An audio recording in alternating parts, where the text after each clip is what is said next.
I love Elden Ring, considering that this is now my second most played game of all time and nearing about 700 hours in it. You can say I have spent my fair share of time in the lands between and even now the Land of Shadow. However, during my stay, there are some minor inconveniences in the game that I feel like I need to talk about, and I wish maybe in future patches FromSoft can do something about it, or if not for Elden Ring, then in future games they look into these issues and they hopefully try to come up with something better. I'm gonna start it off by saying not being able to open map just because there's a dragonfly mad at me about 2 kilometers away is so annoying. I kind of understand why they didn't want you to be able to just, book it out of somewhere when you're in the middle of a combat, because then you'll be able to avoid so much of the game, and I guess FromSoft didn't want that, and so they decided to just lock you out of being able to even open the map. However, I feel like it would have been better if they just allowed you to open the map so you can at least look at it, and then maybe they don't let you teleport out of it as long as whatever's around you can hit you. Just like whenever you're trying to go back to the grace, memory of grace, if you get hit, the memory of grace cancels out. And it could have been something similar, that if you are, in a close proximity to the enemy and you should not be able to get out of there just to escape from that situation, they could have totally done something like this, where they make the click take about 2 seconds extra, and then by the time you get teleported, if something hits you, you are not going to get teleported. You have to start the process again, which can be annoying, and you should probably take care of the enemy and not, just run away. However, not being able to open the map just because there is something that is activated, you can't even see that enemy can't see you, but it's just mad at you, and now you just cannot open the map unless either you go and find that enemy, kill it, or you just wait for them to forget about you. Is so annoying. Another minor thing I have about map is only having 100 markers, and I feel like for a lot of the players this is probably not that big of a deal, but when you're doing a very thorough playthrough, you want to use these markers, and you can only have 100 markers in total as far as I know. And considering there's about 165 bosses just in the base game and then even more in the DLC, if you use these markers to track of which bosses you have defeated or which places you've gone to, you will run out of these markers very quickly, considering how much there is to do. Very minor thing to do, but I feel like maybe FromSoft could let you put in some more markers. Maybe 999 is a nice number, or even 713, which can be the max level that you can attain in Rune level. Next one is kind of similar to the map situation where you can open the map, and this time it's about when you're near a grace inside of a catacomb or sometimes a cave, and you are not able to teleport out because you have not defeated the boss. Now I understand if FromSoft wants you to lock inside the cave or the catacomb if you're exploring and in the middle of it, and then all of a sudden you're like, oh, this is too long or it's too hard and I don't want to do it anymore, maybe I'll come back, and instead of just teleporting out, FromSoft wants you to actually make your way back to the grace at least. I would totally understand that. However, even if you're standing at the grace, sometimes you have to climb a ladder, take an elevator out before you are able to teleport away from that place. And I am somebody who likes to do this. I like to go and get the grace at a catacomb or a cave, but I don't want to do them in that moment because there's something else that I have planned, or for whatever reason I don't want to do them in that moment and I want to come back to it later. So maybe that is something that they can change when you are in some kind of proximity to the grace and you open the map, or you're touching the grace and somehow you're able to open the map or access fast travel. You can at least fast travel out and you don't have to waste time getting up that elevator or climbing that ladder. If I'm not mistaken, Jail Tunnel actually doesn't even allow you to go back up. You just have to get through the entire cave and unlock the other door, get out into Limgrave, or defeat the boss. So those are the only 2 options that you have. That can be pretty annoying. I'm not a huge fan of whenever I defeat a boss and I do not get either a rune arc or just my Great Rune activated by itself. I think you can get one in the multiplayer, but you do not get it when you're playing by yourself, which I don't like. That the only way to activate the Great Runes is either go farm the rats for rune arcs or go find some in the open world, which is a limited amount. You can't just go buy them from a merchant, which if that was the case, I'd be totally okay with that. You just want me to go spend my resources to get extra strong. I am fine with that. However, if that resource is my time to spent on farming, I'm not going to be okay with that. And that gets annoying enough that I don't even want to use rune arcs, because especially whenever I'm learning a boss or I'm fighting a boss for the first time, I don't know how many deaths I'm going to have. And I can guarantee that I'm going to have more deaths in my first playthrough, or even possibly second, than the number of rune arcs that are present in the open world. So I would really appreciate, at least if not all, like some bosses, maybe at least the remembrance bosses, allowed you to have your great rune activated as soon as you defeat them. That would be so awesome. This next one might not be an issue for everybody, but I personally remember whenever I was trying to upgrade a non-somber weapon for one of my videos, I actually got to a point where I was super mad, because I know where I can find all 10 stones to upgrade a somber weapon and take it to the max level. However, for non-somber weapon, you need 12 stones to upgrade it to 3 levels of each single stone. So like first stone, you have to get 12 of those to take the weapon to +3 and so on.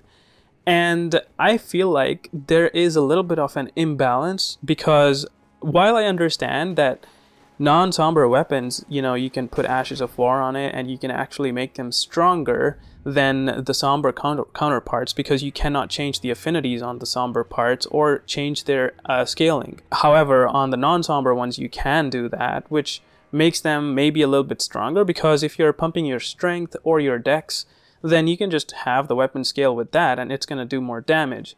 But we all know that weapon level actually far outweighs the scaling and the damage done by leveling up your, attributes.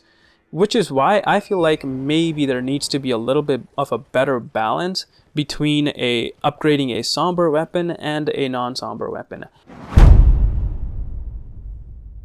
This next one I wasn't sure about putting it into the video, because I was worried that people might say, oh, it takes away a core part of the game or something. But I just want to briefly mention that going to an enemy and having a drop rate of like 2% and having to kill that enemy like over 1 or 2 hours just so that I can get their weapon, I find it personally very annoying.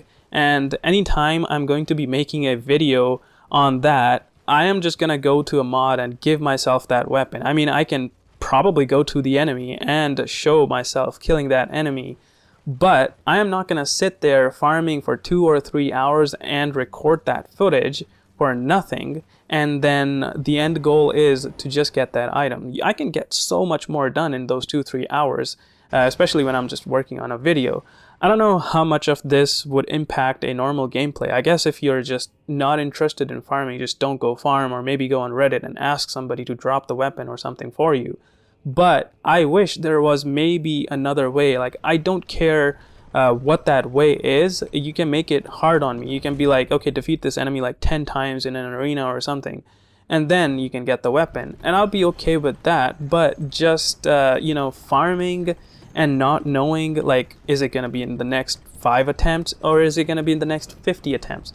Not knowing when I'm going to get my stuff is so painful sometimes. And I just wanted to, rant about it.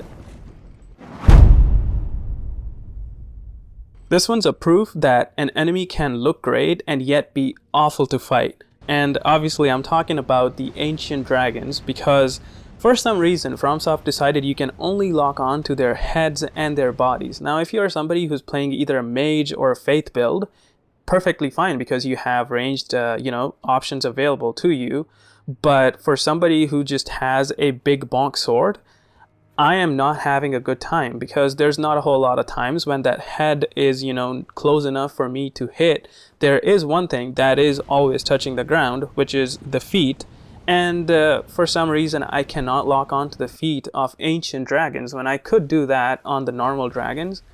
Just do not understand that. And I feel like this is a very easy fix too. All you have to do is put on a locking point on the legs of ancient dragons and make that fight a little bit better, because those fights, to be honest, are just so yucky at the moment. And the hate that Senisax is getting before the Bale fight in the DLC, you can just get from that people are not having a good time fighting these ancient dragons. Now, I am somebody who likes to experiment a lot, and I wish FromSoft allowed me to do that a little bit more freely, and I didn't have to go out there looking for larval tears. And you do get enough of those in a playthrough, like you get 17 or something, I believe, in the base game itself, and then some extra now in the DLC. You can say that, yeah, you get enough to experiment around a little bit, but what if I want to experiment around a lot? Like, I want to be able to respec and have as much fun as I want. And I'm not sure exactly why this gatekeeping even exists of that you can only respec a certain times, because it just does not make any sense to me. That's why I even decided to bring it up. Like, most of these things that I'm talking about are things that do not make sense to me of why they even exist. So please, FromSoft, remove the gatekeeping around the larval tiers. I do not care the lore implications. Some things can just be for gameplay purposes, or maybe make the larval tiers available at one of the merchants where I can just buy as many of them as I want, so that I am not worried, oh no, I just used 2 larval tiers to test one weapon out that I didn't even like. Now, this next one is kind of a weird one because I was not expecting something like this to happen, but so many weapons in the DLC have a very weird weapon requirement where you're required to have like a certain amount of faith or something, and then all of a sudden you get to that point, and then you realize looking at the weapon that, yeah, it requires 21 faith, but it actually scales better off of strength. So you need to level up faith to a certain point to be able to use that weapon, but then you also need to pump your stats into a different attribute to be able to actually get more damage output out of that weapon. Make it make sense, FromSoft, please. I'm not sure why this became a thing, and I wonder if this was only implied because maybe FromSoft thought that, oh, if you're going into the DLC with a strength build and you want to use a strength weapon, maybe you have strength maxed out, so we're just going to give you another attribute to level up, which will be faith. But hey, you also have to remember that people out there want to make a new character and they want to start from scratch. And if they have like high faith, they're going to look at that high faith value requirement on the weapon and be like, oh, another cool faith weapon. And then they look at the C scaling on the strength and they're like, wait a second. Is this a faith weapon or not? It just creates unnecessary confusion that I feel like is just not needed. And FromSoft can definitely change this so that the attribute requirement for a weapon reflects better of what that weapon is going to scale with. This last one is something that I was actually expecting to be added in the DLC, and when I didn't find it in the DLC or any of the patches that came for the DLC, I was very disappointed. Elden Ring bosses are so good, and one of the biggest highlight for the game, for me especially, is fighting these bosses. And one thing I cannot get tired of is fighting the bosses again and again. The only issue I have is, in order to do that, I need to play through the entire game, and if I do that with a new character, then I need to also go around and collect items, or I need to, just keep going the NG plus cycles. Personally, I don't enjoy that. I want to be able to just refight a boss at the same level, just so that I can see how much better I'm getting at the boss at the same level that I am and the boss is at. And it would be huge. And this is not something that is new or something that they have never done before. It was done in Sekiro, and everybody seemed to enjoy it. Everybody seems to want the same feature back in Elden Ring because of how good Elden Ring's bosses are. I had so many reasons to believe that this will be added because ever since the Elden Ring came out, people were talking about how they want to refight the bosses. The bosses are so good, there's so many of them. And even if you don't want me to fight all of them, you can have one of each mini dungeon bosses and just be able to fight them. And then remembrance bosses are its own thing. Or maybe don't even bother with the bosses that just roam around. Just let me fight the remembrance bosses again at least. I don't like to rely on mods to deal with stuff like that because mods, well, one, can break things, and then two, I always am scared that I'm just gonna get banned, and that is one thing I do not want to get on my account, because that would mean I need to create a new one, buy the game on that one or something, or wait out my ban, which both of them suck for a game that I love this much. So please, FromSoft, add some way. You have 3 arenas, you have so many places where this can be done. Maybe, maybe make that ending of the DLC a little bit more worth it. Add something at the Divine Gates that, you can go through and you can fight a boss, whichever one you want. It's just something that I would be so happy if I can actually go and get access to. And I'm pretty sure I'm not the only one in this boat. There's a lot of people out there who want this feature, who want to just refight the bosses. You talk to people who go to the NG Plus cycles, and if you ask them why did they go there, what is the highlight for them, and they're gonna say the boss fights, obviously, which means people want to refight the bosses. So please, FromSoft, add the ability to refight the bosses. I would appreciate it so much. Now, this was my list of things that I feel like can be improved upon, or things that I don't know why they are the way they are, and I hope that FromSoft can do something about them, make the game better. Obviously, these are very much like personal things, and I'm not sure how many people will agree with all the things that I have mentioned. If there's any that you don't agree with, please, go in the comment section and tell me why do you think that thing is valid, and maybe help me understand the actual mechanic in the game. And if there's any other thing that annoys you but wasn't mentioned in the video, but you want to bring some light into it, hey, go in the comments again, mention it. I would love to chat about stuff like this with people. But yeah, thanks for watching, guys, and please hit the subscribe button, and I'll see you guys in the next one. Thank you.